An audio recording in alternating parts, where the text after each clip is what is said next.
¿Qué pasa? Bueno, prácticamente esta es la última clase que nosotros tenemos, el último encuentro sincrónico, ¿no?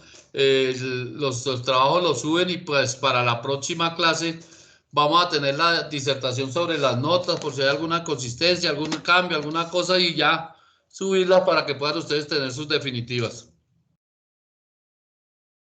Creo que por el se haya evacuado la temática, ¿no? A ver qué se tiene.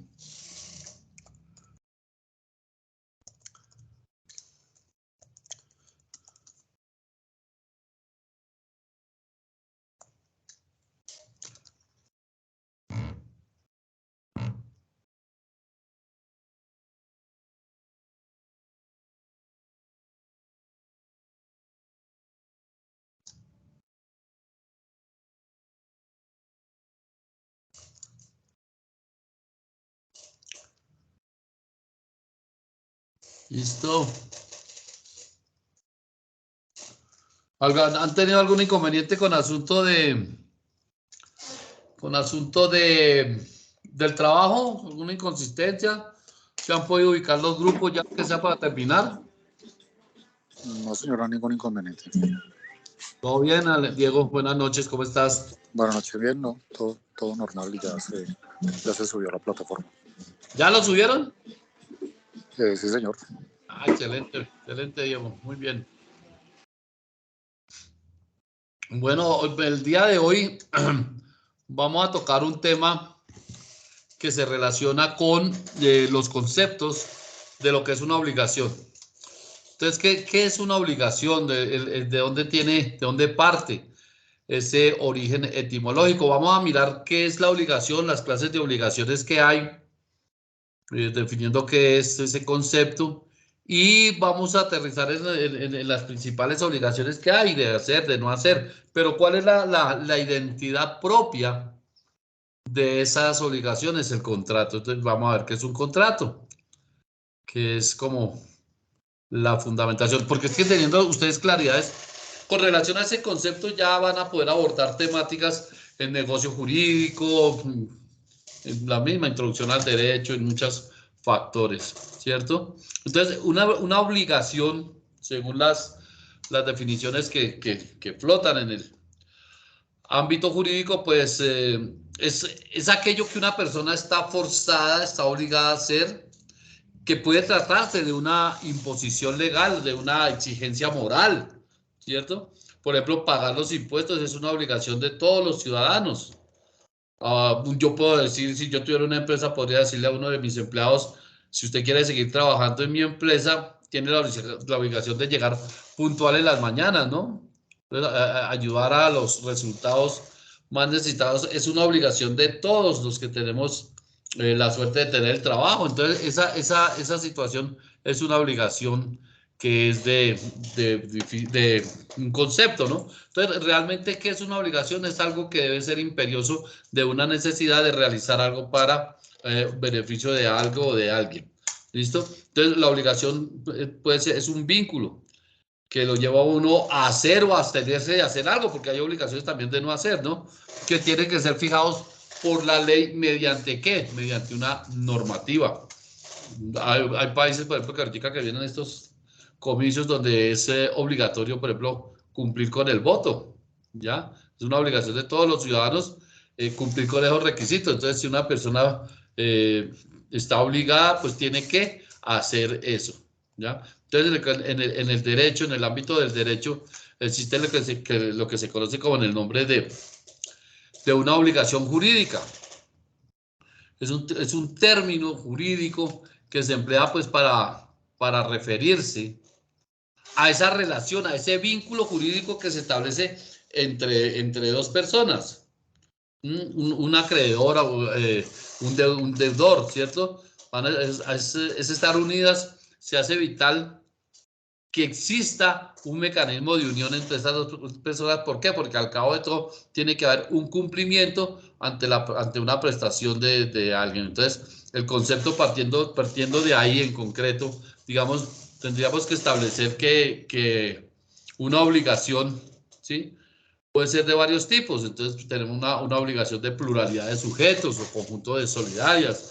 Según el objeto se puede hablar de dos grandes grupos, las de dar, las de hacer o las de no hacer, o las positivas, las obligaciones positivas o negativas. Entonces, con base en la modalidad tendríamos que decir que la obligación jurídica puede estar sujeto a ¿qué? A esos términos, a esa condición, o que es pura o es simple, ¿cierto? Entonces, en ese sentido también es como lo dijera yo, pues importante saber que la obligación puede ser algo para transmitir o para ceder. En los casos que se haga pues así, es una obligación efectiva que hay que tener en cuenta, ¿no? Entonces lo único que cambia es la persona, no la obligación en sí, porque la obligación seguirá siendo la misma. Existen obligaciones también morales, religiosas, morales, ¿no? Entonces la obligación puede ser atada a un precepto religioso, ¿no? Por ejemplo, no es la ley la que impone el castigo por la falta, sino que hablan de que puede ser Dios o la institución religiosa. Los judíos, por ejemplo, están obligados a no comer carne de cerdo. Los cristianos tienen la obligación de no mantener relaciones antes del matrimonio. Bueno, todas las cosas locas que se inventan, ¿no? Entonces es posible que esa obligación pues surja de la propia conciencia o de la moral del mismo individuo. Entonces, si un hombre se entera que un amigo está en problemas, pues puede sentir que tiene la obligación, que es una obligación, por ejemplo, de solidaridad, de ayudarlo, ¿ya? Y entonces uno deja lo que está haciendo, pues por ir a ayudar al amigo.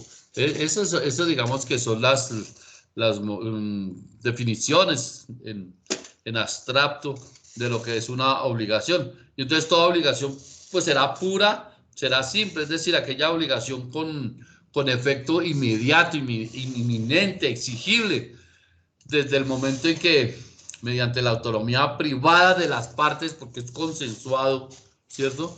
O cualquier otra fuente, pues nace a la vida jurídica.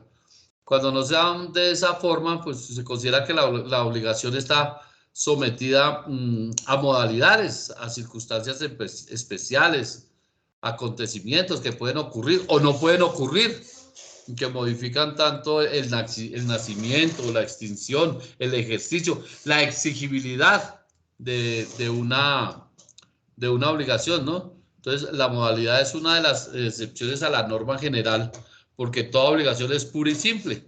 Entonces, la modalidad se constituye como excepción que pueden hacer tanto a la ley como el convenio de las partes.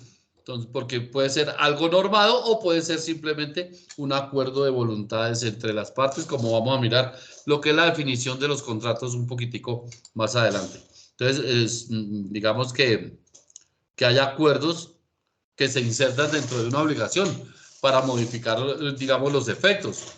Sin embargo, el comercio jurídico puede apreciar la actividad humana, cómo crea las obligaciones, ¿no? La mayoría de las partes están sometidas a modalidades, estableciendo reglas generales.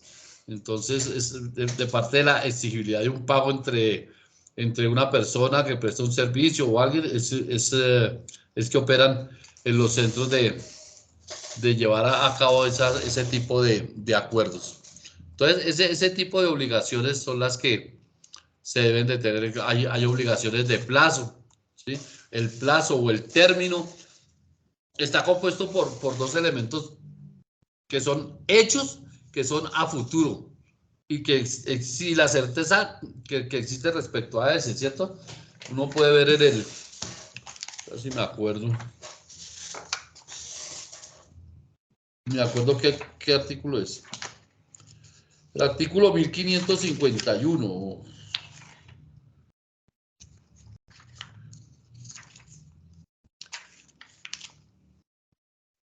El plazo es la época que se fija para el cumplimiento de la obligación. Puede ser expreso o tácito. El tácito, el indispensable para cumplirlo. No podrá el juez, sino en casos especiales que las leyes deciden, señalar plazo para el cumplimiento de una obligación. Solo podrá interpretar el concebido en términos vagos o oscuros sobre cuya inteligencia y aplicación discuerden las partes. Entonces, Ese es el plazo, ¿cierto? En cuanto a las obligaciones de plazo. En cuanto a las obligaciones que puedan civiles meramente naturales, como ese concepto, ¿no? Entonces, con respecto al plazo suspensivo, pues también hay una incertidumbre en la línea del tiempo, pero es algo que se va a tener que constatar. El plazo también puede ser de suspensivo, por ejemplo, si se pacta 30 días, entonces yo puedo manifestar eso a través de ¿qué? De un título valor. Ya, el pago de una suma de dinero que se presta puede volverse exigible a los 30 días. Entonces, ese es un plazo suspensivo. Entonces, el plazo puede ser, como lo dice ahí el artículo, expreso o tácito.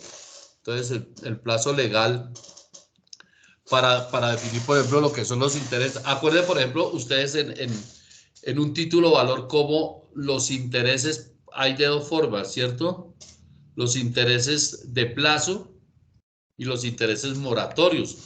Los intereses de plazo son esto, obligaciones consensuadas, que yo presto un dinero y me manifiestan que tengo un espacio de tiempo para reintegrarlo. Pero los intereses moratorios son sancionatorios, porque ellos me dicen a mí que si yo no pago en este lapso de tiempo, se me ejecutará una sanción. Entonces, digamos, la diferencia entre esos intereses. El interés moratorio y el interés de plazo, es que es un interés, el de plazo es un interés pactado, mientras que los intereses moratorios son intereses sancionatorios. También puede haber un plazo indeterminado. No se sabe cuándo, no hay certeza respecto al acaecimiento de un hecho, ¿cierto? Inexorablemente debe cumplirse, pero no sabemos cuándo. Entonces, una fiducia civil. Yo en la fiducia civil transfiero el uso y el goce de la cosa, mas no transfiero la disposición. Y esa disposición, ¿cuándo la transfiero? Cuando llegue mi muerte. Es un plazo que se va a cumplir, se hace mediante una escritura pública, eso se va a cumplir. ¿Cuándo? No tenemos, es un plazo indeterminado, es un plazo que no sabemos cuándo va a ocurrir.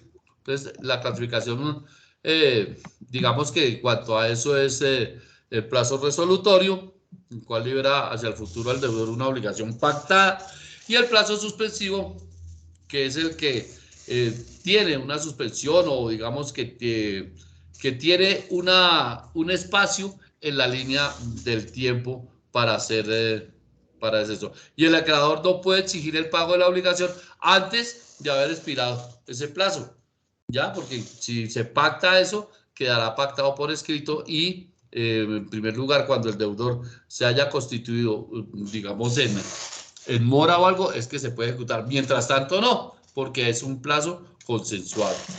Eso es con relación a esas obligaciones de plazo, ¿no? Y esas obligaciones que estamos hablando que son simples, naturales, que pueden pactarse.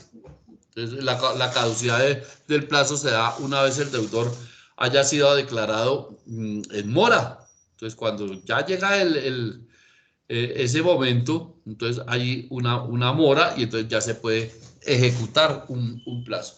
Y digamos que existe también una condición, el término de condición diferente desde el punto de vista jurídico, ¿no? Entonces puede ser considerado como condiciones de existencia del negocio jurídico. Entonces hay que tener unos requisitos esenciales a los que hace referencia ese artículo 1501. 1501. Se distingue cada contrato de las cosas que son de su esencia, las que son de su naturaleza y las puramente accidentales. Son de la esencia de un contrato aquellas cosas sin las cuales no produce efecto alguno o degeneran en otro contrato diferente.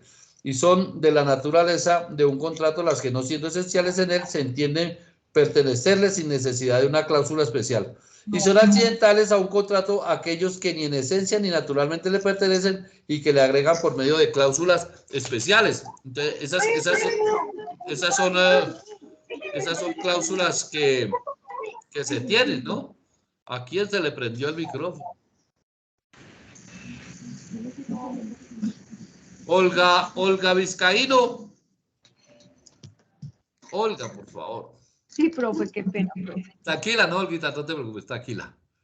Entonces, estábamos ahí con ese concepto, ¿no? De lo que es ese pacto que hacen de las cláusulas que devengan interés solo para las partes y que puede producir efectos jurídicos que no están prohibidos en una forma imperativa. Entonces, se puede hablar de condiciones en términos jurídicos de dos sentidos totalmente diversos. El primero es aquel que surge de las normas jurídicas generales y abstractas que el legislador tiene en cuenta para pensar, ¿no? Para realizar la legislación. Digamos, como en materia penal se exige la condición de que alguien incurra en una de las conductas que son punibles determinadas en el correspondiente código. ¿Sí? Para que sea acreedor de una sanción, tiene que ser a través de una norma que está escrita, de una conducta que ha previsto el Estado como delito dentro de la misma legislación. Entonces, si aquí dice que yo no puedo matar, pues no puedo matar, y si mato, pues me incurro en una falta. ¿Listo?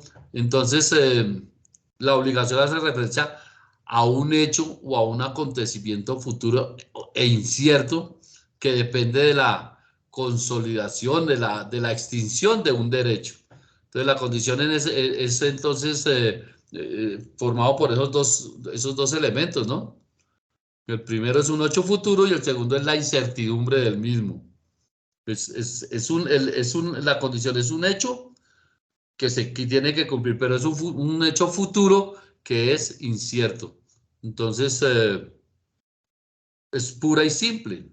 Estos son los tipos de condiciones que son puras y simples. Y la condición puede ser positiva como negativa, si consiste en el acontecimiento de una cosa o en la abstención o no acontecimiento de un hecho. Entonces, la condición positiva debe ser física y moralmente posible para que pueda ser viable en su cumplimiento, ¿no? Eso está presentado también en el código. Considera físicamente imposible cuando contraviene, por ejemplo, las leyes de la naturaleza, la lógica humana, que están establecidas. Entonces, eso es importante tenerlo también porque son obligaciones naturales, pero que están amarradas, están supeditadas a ciertas cosas, como ser físicamente posibles. Cuando se contravienen las leyes naturales, pues, y la lógica humana, pues ahí sí no hay nada que hacer, ¿no? Hace varios años hubiera hecho un contrato en el cual se garantizaba el transporte aéreo, pues ni modo, porque no existían los aviones. Entonces, esa es una de las partes fundamentales. Entonces, la imposibilidad desde el punto de vista jurídico debe ser absoluta, que no sea posible para una persona o para persona determinada como los contratantes realizar y cumplir esa obligación. En materia de obligaciones se debe tener en cuenta esa posibilidad de realizar esas situaciones. Entonces, ahí también, digamos, no sé si lo encuentro por acá rapidito, 1533. Dice, condiciones inoperantes. Si la condición es negativa de una cosa físicamente imposible, la obligación es pura y simple. Si consiste en que el acreedor se abstenga de un hecho inmoral prohibido, vicia la disposición. Fíjense ustedes que establece como nula aquella condición puramente potestativa por parte del deudor, es decir, que la causa se suspende única y exclusivamente a la persona que se obliga. Entonces, ahora sí, la condición es válida y depende de una causa cualquiera, como ser, por ejemplo, un hecho voluntario de las partes, un hecho voluntario de las partes. Entonces, la condición también puede ser determinada o puede ser indeterminada, porque determinada es una especie de conjunción entre la condición y el plazo. Es decir, la realización de un hecho incierto, de un término, que por ser así, pues es obviamente cierto, ¿no? No puede una invitación a almorzar a las 12 del día siempre y cuando no llueva. Entonces me invito a almorzar mañana a las 12 del día, siempre y cuando no llueva. Hay un hecho cierto y hay una hora fijada, ¿sí? Pero hay un hecho que es incierto, nosotros no sabemos si llueve o no llueve. Entonces la condición indeterminada es aquella que no se enmarca dentro de un plazo físico para su acontecimiento y que no sabe si acontecerá en el mundo fáctico. Entonces, hay una obligación, yo me comprometo a invitarlo a almorzar a las 12 del día, entonces tenemos un hecho cierto, tenemos una hora cierta y todo eso, siempre y cuando no llueva, pero es que ese siempre y cuando no llueva, sí es una condición que no la puedo manejar. Entonces, todas esas situaciones se presentan con relación a ese tipo de condiciones. Si la obligación está sometida a una condición suspensiva, pues se encuentra en estado cumplido. La obligación nace a la vida jurídica pura y simple. Entonces, y así entonces puede ser exigible. Y el acreedor, por ejemplo, no podrá constreñir a la otra persona a realizar algo porque está viéndose esas situaciones. Entonces, hay otra condición que es, por ejemplo, una condición resolutoria. Entonces, la condición resolutoria para los contratos bilaterales, ¿sí? Una de las partes no cumple con lo pactado o cumple defectuosamente, entonces se hace esa condición resolutoria, ¿no? El cumplimiento del acuerdo depende también más la indemnización de los perjuicios por los lados que haya acá. Entonces, si la parte que cumple dentro del contrato, la parte cumplida, solicita o hace aclaración de la acción de cumplimiento acompañada de una acción de los perjuicios moratorios, entonces esa acción invocada es la resolución del contrato que se haya pues comprometida con que con unos perjuicios, ¿sí? Con unos perjuicios compensatorios que pueden ser el daño emergente y el lucro cesante. Y eso es importante porque se lleva en varios aspectos. Por ejemplo, en los procesos penales. En los procesos penales hay una parte que se constituye como una parte civil que se relaciona con respecto al incidente de reparación. ¿Ya? Independiente de que es allá en la rama penal, hay un incidente de reparación en los cuales se van a trazar un daño emergente, un lucro cesante. Y esa condición puede ser expresa, fue pactada por las partes, es tácita porque es a través de qué? De una sentencia que se ha puesto para una persona y que tiene que responder por unos daños y unos perjuicios. Una persona le causa la muerte a la otra, tiene que asumir unos parámetros como es ese daño emergente, como es este lucro cesante ante la expectativa de vida que pueda tener esa persona. ¿Cuándo se hace exigible eso? Cuando hay una sentencia por parte de un juez que queda ejecutoriada. Entonces se puede iniciar ese incidente de reparación. Entonces, esas son las situaciones con relación a las condiciones. Entonces, una obligación con carga o modo, entonces las obligaciones modales, entonces se definen en el Código Civil también, ¿cierto? Entonces, si se asigna algo o alguna persona para que lo tenga por suyo, entonces con la obligación de aplicarlo a un fin especial, como el de hacer ciertas obras, sujetarse a ciertas cargas. Entonces, esa aplicación es un modo, no una condición suspensiva, es el modo, por consiguiente, no suspende la adquisición de la cosa. El modo es la manera en que se debe cumplir la obligación en materia de las asignaciones. Entonces, se cumple con el modo, es la obligación de restituir una cosa, los frutos. Entonces, eso se ha denominado cláusula resolutoria. Extingue el derecho del legatario y por ende todo vínculo que ate con la persona que delegó un determinado bien o un derecho, ¿cierto? Entonces, gran parte de esa tesis, de esa doctrina, ha incluido que dentro de este tipo de modalidades, la obligación, por considerar que está entre las últimas y la carga, existe una diferencia muy relevante y es de suma importancia que se haga imperativa esa decisión. Entonces, las obligaciones que surgen, no de una persona, sino de un determinado bien del dueño, tiene que verse abocado a pagar unos tributos específicos por ser el propietario del inmueble, pues hablemos de un inmueble. Entonces, si decide vender esa propiedad, el comprador será quien adquiere dichas obligaciones y así sucesivamente. Entonces, esas obligaciones han quedado planteadas por ser el dueño de un determinado bien, que tiene la carga de salir al saneamiento de ese vínculo, porque eso lo que genera es un vínculo jurídico, que implica la presencia de un sujeto pasivo, ¿sí?, que se encuentra plenamente pues, determinado, ¿no?, por ser el titular de un derecho real, y se ve obligado a la realización de una prestación en favor de un sujeto activo, que quiere es un acreedor, ¿ya? Entonces, esa cláusula accesoria es directamente relativa a ese derecho real, a ese derecho principal. Entonces, por esa razón es que, por ese motivo es que se recibe el nombre de ¿qué? De una obligación real, de una obligación real. Entonces, para tener en cuenta eso, entonces el sujeto titular del derecho real se encuentra en la obligación de llevar a cabo cierta prestación constituidas por un mandato legal.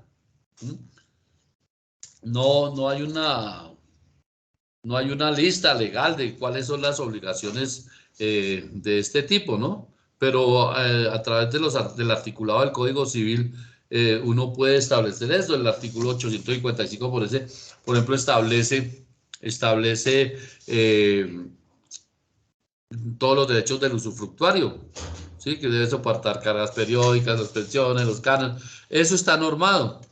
Entonces, esas obligaciones tienden a que los comuneros, a contribuir a que los comuneros dentro de una obra.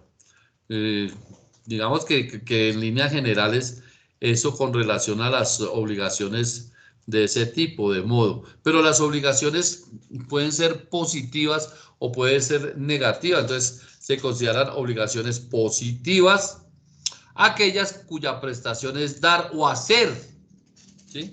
Por el contrario, cuando la misma es de no hacer, pues se trata de una obligación negativa. Dirán, bueno, pues ¿cuál es la importancia de esta clasificación?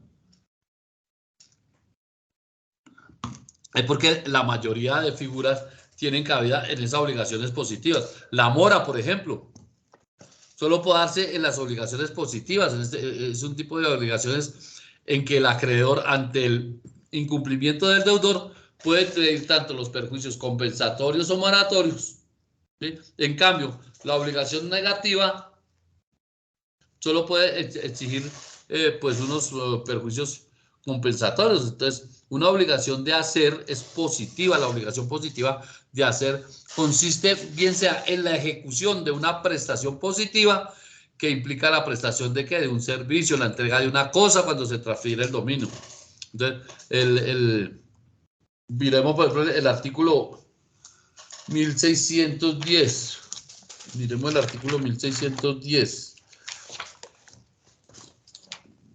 Si la obligación es de hacer y el deudor se constituye en mora, podrá pedir el acreedor junto con la indemnización de la mora cualquiera de estas tres cosas a elección suya. Que se apremie al deudor por la ejecución del hecho convenido, que se autorice al mismo para hacerlo, ejecutarlo por un tercero a expensas del deudor, que el deudor le indemnice por los perjuicios resultantes de la infracción del contrato. Entonces, fíjense ustedes la mora como una obligación de hacer. Estipula las facultades del acreedor cuando la obligación es de hacer y el deudor se ha constituido en mora. Entonces, frente a ese incumplimiento, el sujeto activo, además de reclamar sus perjuicios moratorios, puede constreñir al deudor para que se ejecute su obligación de hacerla, ¿cierto? Puede solicitar al acreedor la autorización para que él mismo ejecute la prestación, pues a favor de un tercero, o puede exigir al deudor a que se indemnicen los perjuicios producto de la infracción de un contrato. Entonces, esa diferencia respecto a las obligaciones de hacer y las obligaciones de dar, de una utilidad muy grande. Entonces, las obligaciones de hacer, el deudor se encuentra obligado a realizar estrictamente lo pactado, ¿sí? Entonces, ¿dónde se va a pactar eso?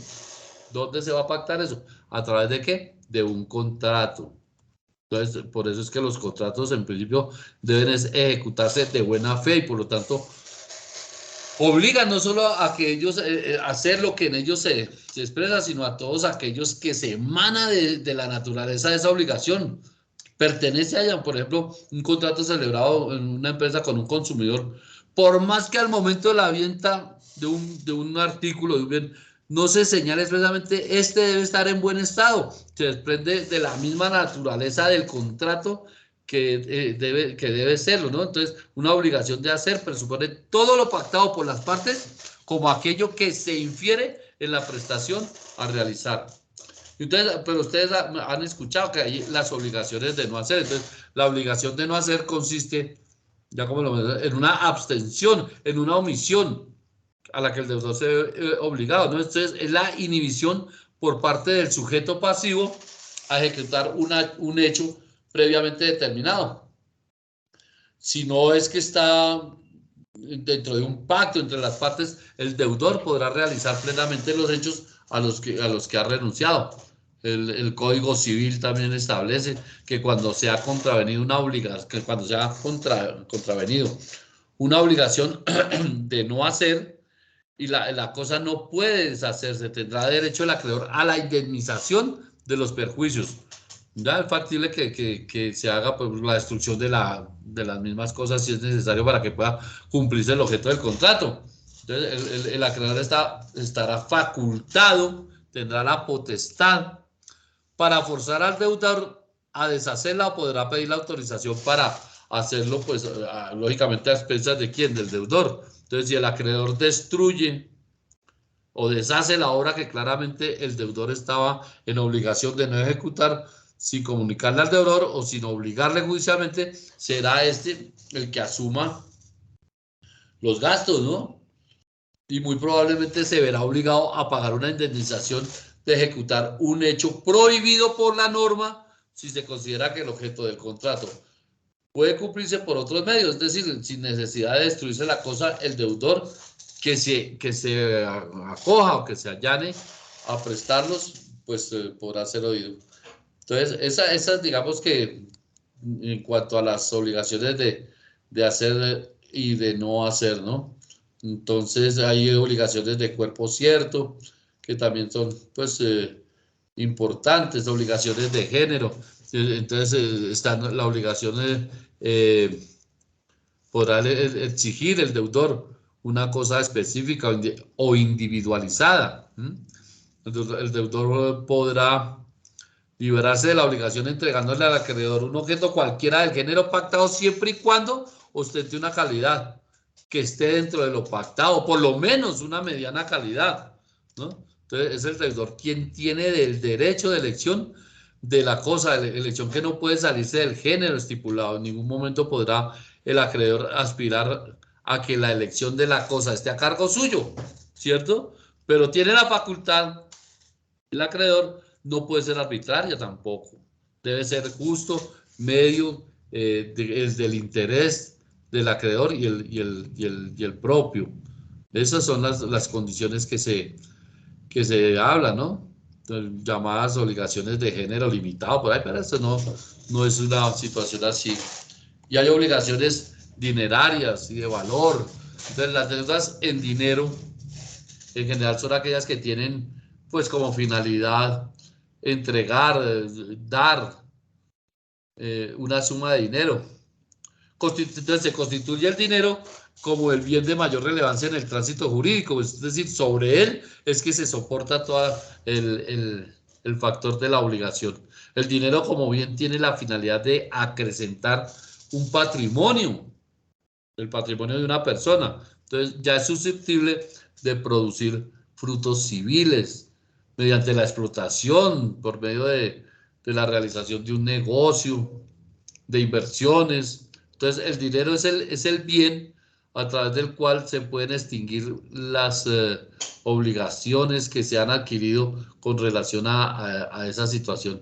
Entonces, la forma más común de realizar ese tipo de obligaciones es el determinado monto determinada cantidad de dinero, es decir, adquiriendo un régimen de una obligación de género, pero el hecho de que las obligaciones de dinero no hagan parte de ellas, de esas de género, se debe que en principio a que mientras las de género obedecen tanto a intereses cualitativos y cuantitativos, las del dinero lo único que importa es el carácter cuantitativo.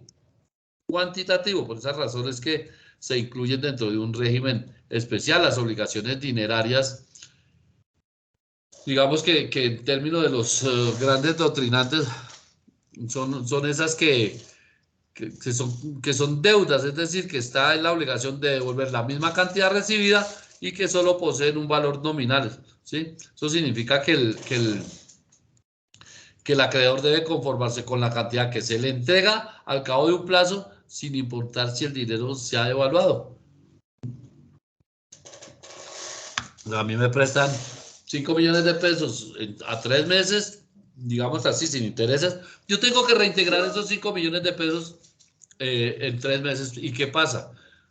Pues sin importar si ese dinero hoy en día se devaluó, acrecentó o algo, esa es lo que se pone como de presente, ¿no es cierto? Y todo esto se fundamenta y se estructura a través de ciertos elementos muy puntuales, ¿no? Entonces, uno busca los contratos. Entonces, ¿qué es un contrato? Entonces, un contrato podemos, a través de ese tipo de contratos, ¿para qué? Para darle vida a esos elementos. Entonces, a través de un contrato, entonces el contrato es una convención o un acto por el cual una parte se obliga para con otra a dar, hacer o no hacer alguna cosa, y cada parte puede ser de una o de muchas personas. Entonces hablan de los contratos que son unilaterales, los contratos unilaterales o bilaterales. Entonces, todo eso está normado a partir del artículo 1494. Entonces, una lectura a ese tipo de contratos. Entonces, el contrato es unilateral cuando una de las partes se obliga para con otra que no contrae obligación alguna, y bilateral cuando las partes contratantes se obligan recíprocamente. Entonces, por ejemplo, contrato de prestación de servicios profesionales. Yo me comprometo a entregar toda una capacidad profesional y la otra persona, la que se compromete, a pagar una remuneración por ese trabajo. Entonces, ese es un contrato bilateral. ¿Listo? Entonces, es clara la definición que un contrato son actos por los cuales una parte se obliga con otra a hacer, a no hacer o a dar, ¿sí? Y que la otra parte se compromete a entregar algo. Entonces, alguna cosa por parte puede ser de una persona o puede ser de muchas personas. Entonces, digamos que se desprenden varios puntos que vale la pena pues analizarlo. Entonces, es una conceptualización que se acerca más a lo que se entiende por obligación, ¿sí o no? Entonces, en nuestro país se inicia como contrato, el concepto que tiene más afinidad con la obligación, ¿ya? Por allá en otros países, pues, la obligación va directamente proporcional a lo que exige dentro del contrato. Entonces, el contrato en sí es eso. El contrato es ese acuerdo, es un acuerdo de voluntades entre varias partes en las cuales una se compromete a hacer, dar o no dar algo, y que la otra persona también se compromete a través de una obligación, y que generalmente tienen un carácter patrimonial. Entonces, el legislador ha tenido como contratos otros negocios, actos jurídicos solemnes, además de las implicaciones de las obligaciones, ¿no? Y hay algunas que deben de ser, que pueden ser extrapatrimoniales, independientemente si de ellos se derivan relaciones jurídicas exclusivamente patrimoniales. Entonces, se desprende, por ejemplo, el Código Civil del matrimonio. El matrimonio es un contrato solemne por el cual un hombre y una mujer se unen con el fin de vivir juntos, de procrear, de auxiliarse mutuamente. ¿Sí? Entonces, el contrato del matrimonio no regula situaciones patrimoniales únicamente, sino que se extiende también a otras áreas que importa regular al derecho positivo en nuestro país: la procreación, el auxilio mutuo que se debe a los cónyuges, y son tan importantes que ese incumplimiento a esas situaciones nos da para la disolución del contrato de matrimonio. ¿Que cuál es? Pues el divorcio. El divorcio. Entonces, si ustedes miran cuáles son las causales de divorcio, pues van a ver, por ejemplo, la falta de ayuda mutua, Entonces, ahí se manifiesta todo eso. Entonces, la idea de contrato es absolutamente idéntica a la de una convención. El legislador la ha equiparado con las normas que se han tenido en cuenta, ¿ya? ¿Por qué? Porque ese acuerdo de voluntades que lo único que hace es nacer a la vida jurídica. ¿Para qué? Para que una persona tenga la calidad de poder hacer eso. Y entonces ahí es donde volvemos a nuestra situación de de un principio, ¿no? Que haya la capacidad, que esos contratos reúnan una serie de requisitos dentro de ese marco, ¿no?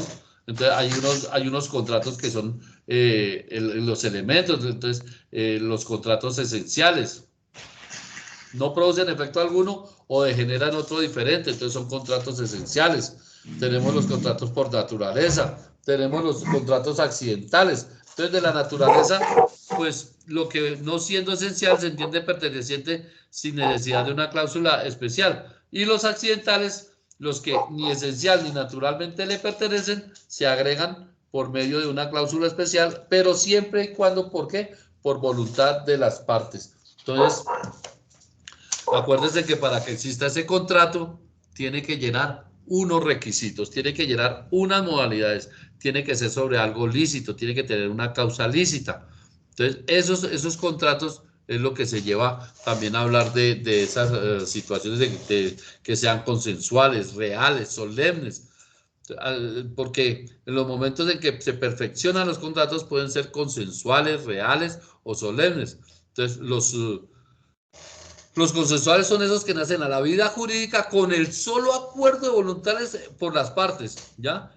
Pero digamos que los contratos reales, ¿sí? Requieren que se realice la entrega material de una cosa que constituye el objeto del contrato. Entonces, si yo compro una casa, pues en el momento en que me entregan a mí la casa es que se tipifica un contrato, un contrato real.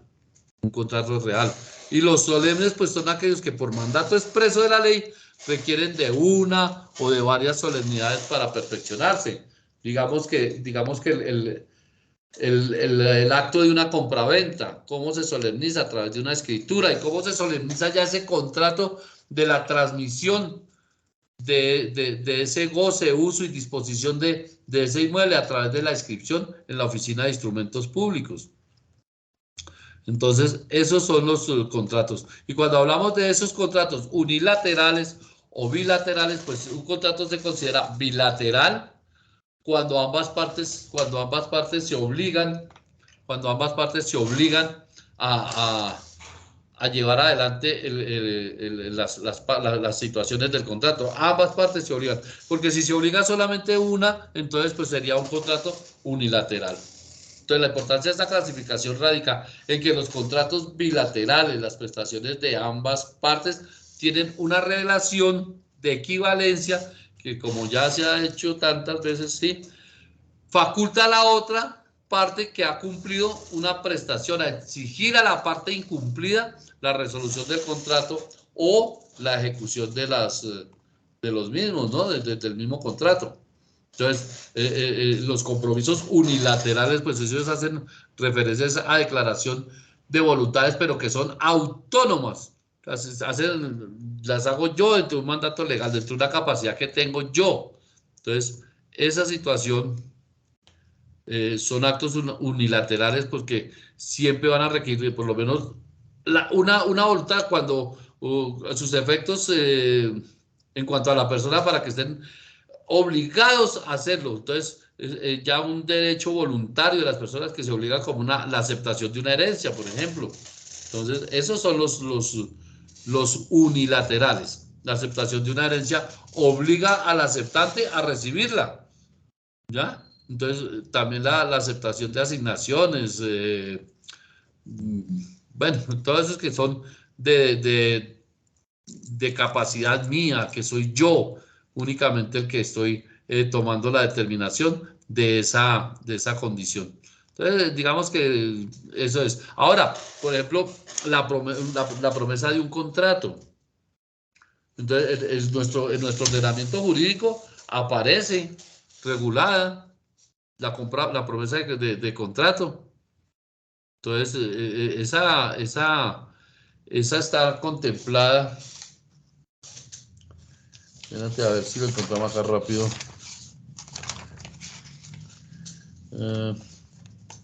Promesa de contrato, el artículo 1611 del Código Civil.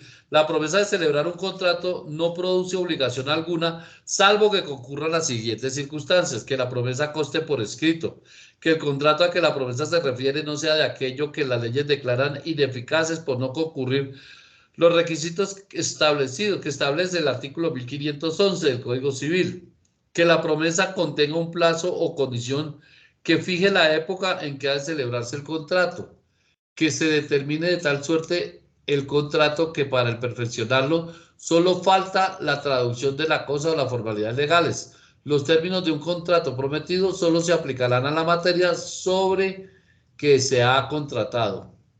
Entonces, la promesa de contrato está expuesta en nuestro país a través de la normatividad, una norma positiva. Eso está regulado expresamente el contrato de promesa, pues de él se le dan varias obligaciones, ¿ya? Entonces es necesario que reúna ciertas formalidades que son las que están escritas aquí en la ley. Entonces, cabe que ciertas previsiones como la de que la promesa ha de constar por escrito. Entonces, fíjense que una promesa de compraventa, por ejemplo, de un inmueble, uno pacta dentro de la promesa que nos vamos a reunir tal día, a tal hora, en tal notaría. Y tiene que llevarse adelante en esa forma. Entonces, hay que tener en cuenta esa situación, que también tiene validez y legalidad esa situación con relación a la promesa de un contrato. Entonces, hay contratos que se denominan también principales, hay contratos que se denominan accesorios. Entonces, un contrato se considera principal cuando su existencia es autónoma e independiente de otros negocios jurídicos, ¿ya? Entonces, el contrato accesorio, cuando su existencia se encuentra subordinada a otro negocio jurídico, por ejemplo, con la hipoteca o la prenda que garantiza un crédito. En este caso, el contrato principal es el mutuo y el accesorio, pues, es el gravamen hipotecario. Cuando se extinga el primero, pues, lógicamente acaba con el segundo. Entonces, esos son contratos principales y contratos accesorios. Y hay contratos que también se denominan típicos y atípicos, ¿no?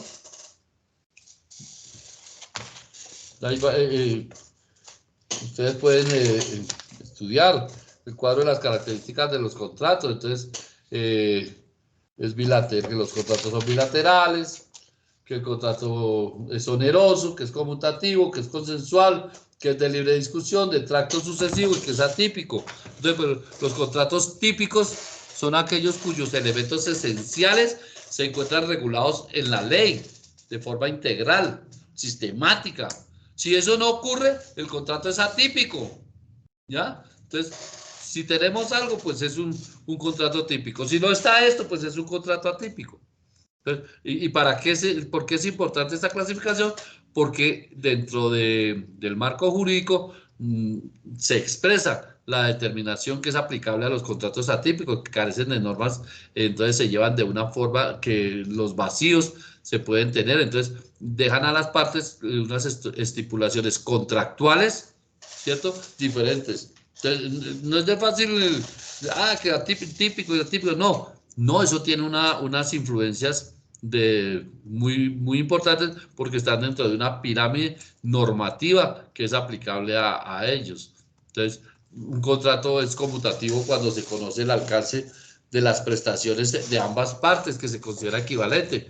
Pero cuando no se conoce tal alcance por unas prestaciones, entonces está sometido al azar. Entonces, contrato aleatorio, ¿sí? Entonces, el contrato, en el artículo 1498, ¿sí? Dice que un contrato es oneroso, es conmutativo cuando cada una de las partes se obliga a dar o hacer una cosa que se mira como equivalente a lo que la otra parte debe dar o hacer. Y si ese equivalente consiste en una contingencia incierta de ganancia o pérdida. Entonces, por eso se denomina un contrato aleatorio, ¿ya? Entonces, hay también contratos, hay también contratos que hablan de la ejecución instantánea o hay situaciones de tracto sucesivo. Entonces, un contrato es de ejecución instantánea cuando es susceptible de que se agota en un solo momento, como la compraventa diaria, digamos, en un supermercado. Yo voy a un supermercado con una libra de arroz, ¿cuánto vale? Tanto. Pago la libra de arroz, cojo mi libra de arroz y me fui. Se acabó, fue un contrato de ejecución instantánea, ¿sí? Y es de tracto sucesivo cuando la prestación requiere transcurrir el tiempo para cumplirse en un periodo de tiempo. Por ejemplo, el arrendamiento. Entonces, si yo dejo pagar arriendo, pues mensualmente voy a estar incurriendo en esa falta. Entonces, es un contrato de tracto sucesivo. Mensualmente se va a realizar esa obligación, ¿ya? Entonces, entonces ahí vemos que estos contratos, en todo negocio jurídico, ¿cierto? En todo negocio jurídico, que eso está normado en el artículo 1501, que es supremamente importante que lo tengan claro, ¿cierto? Se distinguen en cada contrato las cosas que son de su esencia, las que son de su naturaleza y las puramente accidentales. Entonces, ya lo habíamos hablado, entonces son de su esencia de contrato aquellas cosas sin las cuales o no produce efecto alguno o degeneran en otro contrato diferente. Y así lo vamos desarrollando. Entonces, son de la naturaleza de un contrato las que no siendo esenciales en él, se entiende que pertenecerle sin necesidad de una cláusula especial. Y los contratos accidentales, pues los que ni esenciales ni naturalmente pertenecen, entonces se agregan pues por medio de cláusulas especiales. Esa clasificación es chévere, es importante, porque señala los aspectos de ley, exige imperativamente para el perfeccionamiento de los negocios jurídicos, sus esenciales, ¿sí o no? O los aspectos que ella entra a regular de manera supletiva, entonces serían naturales. Y la posibilidad que tienen las partes pues, de agregar cuantas estipulaciones contractuales consideren siempre que sean legales, entonces pueden ser accidentales.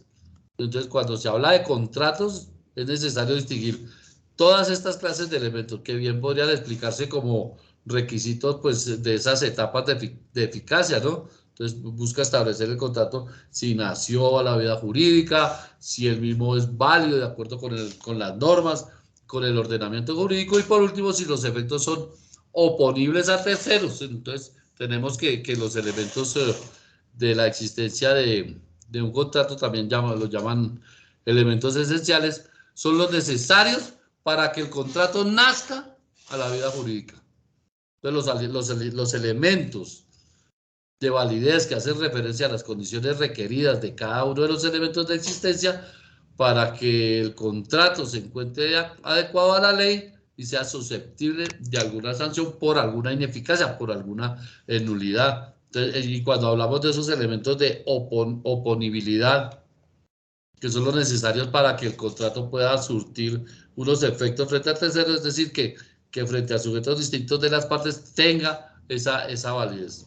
Entonces, esos elementos de oponibilidad, pues claro, ellos se presentan en determinados contratos. La constitución de una garantía mobiliaria, por ejemplo, en la venta de un inmueble. Entonces, esos son los elementos de existencia y de validez que se presentan en todos los contratos y que delimitan entre unos y otros el motivo de una relación. Entonces, ¿por qué? Porque con la resolución de esas situaciones lo único que vamos a encontrar es que hay una inexistencia del contrato, hay una nulidad o es un contrato que nace a la vida jurídica por considerar que tiene todos los elementos esenciales. Entonces, esas son las importancias de eso. Pero para que yo pueda llevar a cabo ese contrato, debo tener algo que es supremamente importante para llevar adelante esa situación. ¿Qué será? Debo tener la capacidad, y la capacidad ya lo vimos dentro de los atributos de la personalidad. Les decía yo que íbamos a entender la importancia de ellos cuando llegáramos a este tema. Es por eso, porque la capacidad es la aptitud que reconoce el ordenamiento jurídico para ejercer derechos y contraer obligaciones. Ya, y que lo tienen las personas naturales, como las tienen las personas naturales, como las personas jurídicas. Esa capacidad, entonces, ya de goce jurídico, esa capacidad de ejercicio o esa capacidad para negociar. Entonces, es la aptitud de ser sujeto de derechos, es la aptitud para obligarse de manera directa. Entonces, esa capacidad de las personas naturales tienen sus características. Las personas naturales tienen la capacidad de goce desde el momento de su nacimiento, mientras que la capacidad de ejercicio se tiene desde que se llega a la mayoría de edad, cuando se cumplen los 18 años. Y ese es el tema de la importancia que hablamos en su momento, la capacidad. ¿Por qué? Este límite de los 18 años implica para el ordenamiento jurídico el establecimiento de dos presunciones, una de derecho y otra de hecho. La primera consiste en derecho, ¿sí? Que todo menor de 18 años se presume incapaz mentalmente de obligarse por sí mismo, mientras que la segunda consiste en que todo mayor de 18 años se presume mentalmente capaz de obligarse por sí mismo. Tiene unos derechos y tiene la capacidad de obligarse. Esa es una presunción de hecho y por ende permite que mediante un procedimiento judicial se declare un mayor de edad incapaz de contraer negocios jurídicos. Entonces, si la persona no tiene esa capacidad, podría hablarse de una incapacidad que únicamente se tiene en cuenta a través de ¿qué? De una sentencia judicial ejecutoriada.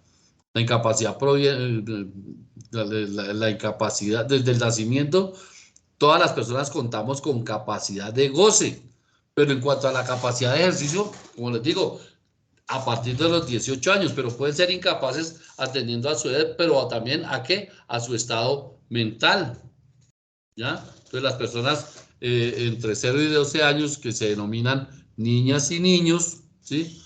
Que es en la etapa de la infancia y la adolescencia, son incapaces absolutos. Los negocios jurídicos celebrados por ellos se consideran viciados de nulidad absoluta, ¿ya? Y las personas entre los 12 y los 18 años, denominados adolescentes, son incapaces relativos. Los negocios jurídicos celebrados por ellos se consideran viciados de nulidad relativa, a menos que interceda por ellos su representante legal. Entonces, estas incapacidades tienen varias situaciones específicas.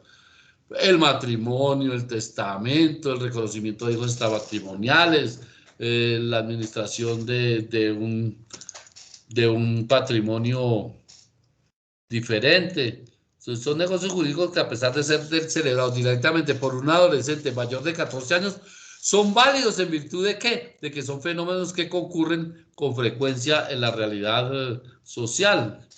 ¿De quién es esa manota? Berta Lucía, muy buenas noches, cuéntame. Berta Lucía.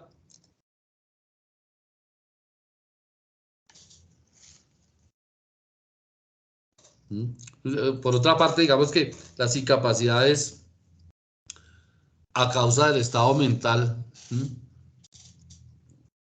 también pueden ser absolutas o relativas, dependiendo si son discapacitados mentales absolutos o discapacitados mentales relativos. Los absolutos son las personas que sufren una afectación o una patología severa, profunda, de aprendizaje de su comportamiento, que no son conscientes de lo que están haciendo, que no son conscientes de esas situaciones. Entonces pierden totalmente la capacidad, el raciocinio. Entonces, todos esos sufren una situación de comportamiento que no está acorde con la situación, entonces pueden poner en riesgo su patrimonio. Y para que una persona sea considerada discapacitada mental, para que pierda esa condición y vuelva a ser capaz, es necesario que exista una sentencia judicial que así lo declare. Entonces, la sentencia que declare una persona interdicta, lo incapacita para celebrar cualquier negocio jurídico, a menos que lo realice por intermedio de un jurador, mientras que la sentencia que se decreta a una persona inhábil lo incapacita a celebrar ese determinado negocio jurídico de la que supere los 15 salarios mínimos, sin la previa autorización de ¿qué? De un consejero legítimo. Entonces, eso es la diferencia que es muy puntual con relación a esas incapacidades. La capacidad de las personas jurídicas, ¿sí? El goce, el ejercicio requiere de que haya tenido un proceso de constitución regular. Unas consideraciones del derecho societario pueden resumir en algunos pasos, ¿no? Entonces, la realización de un negocio jurídico plurilateral, de constitución, el cumplimiento de formalidades requeridas por la ley puede consistir en elevar ese negocio jurídico a escritura pública. En todos estos negocios, pero siempre si la persona goza de una incapacidad, tendrá que tener el consentimiento de una persona. Entonces, ese consentimiento, esa forma, es la unificación y la concurrencia de dos voluntades y un solo querer, porque lo que únicamente se presenta en los contratos, pues requiere de esa formación de mínimo dos voluntades distintas. Entonces, ya de ahí se desprenden varias situaciones y varios temas. Pero digamos que puntualmente esa es la situación con relación a lo que es una obligación. Una obligación es algo por la cual yo adquiero un compromiso y que generalmente eso se activa a través de ¿qué? De un contrato que tiene unas características, que es unilateral o bilateral, que es oneroso, que tiene que está por la ley, que tiene que ser algo lícito, ¿sí? Que tiene unos requerimientos de causa y que el contrato es un acuerdo de voluntades entre dos personas en la cual una se obliga a hacer a dar o no hacer algo y la otra se obliga a dar una contraprestación.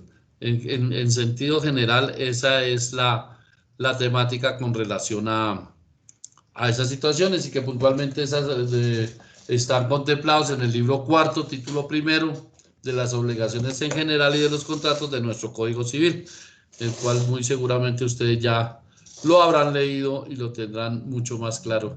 Y con esta pequeña charla, pues generalmente se crean varias situaciones puntuales con relación a dudas o puntos de aclaración con relación a esas nulidades que se presentan, a esas diferencias que se presentan entre esos conceptos de contrato, de la aceptación de un contrato, de la promesa de contraventa dentro de un contrato, y muy seguramente vendrá una parte dentro de su trasegar en la carrera que van a hablar de esas clases de contratos que hay, que es un contrato de comodato, que es un contrato, las clases de contrato que se presentan.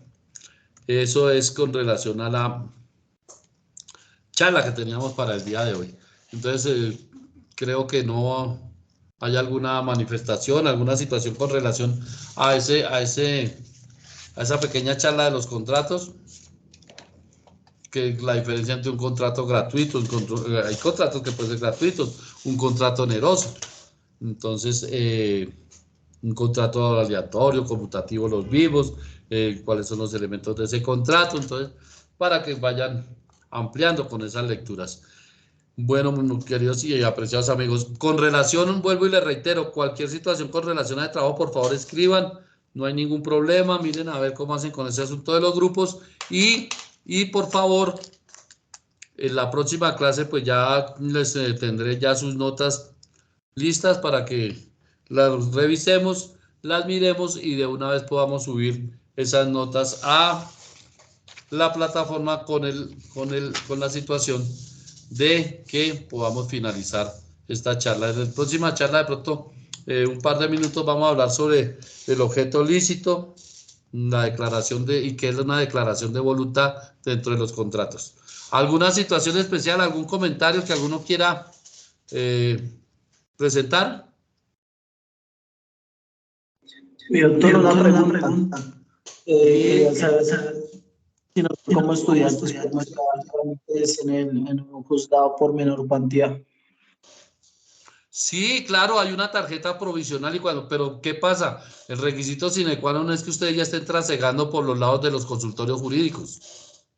Entonces, cuando ustedes ingresan al consultorio jurídico, ustedes van a llevar procesos y esos procesos están regulados dentro del código.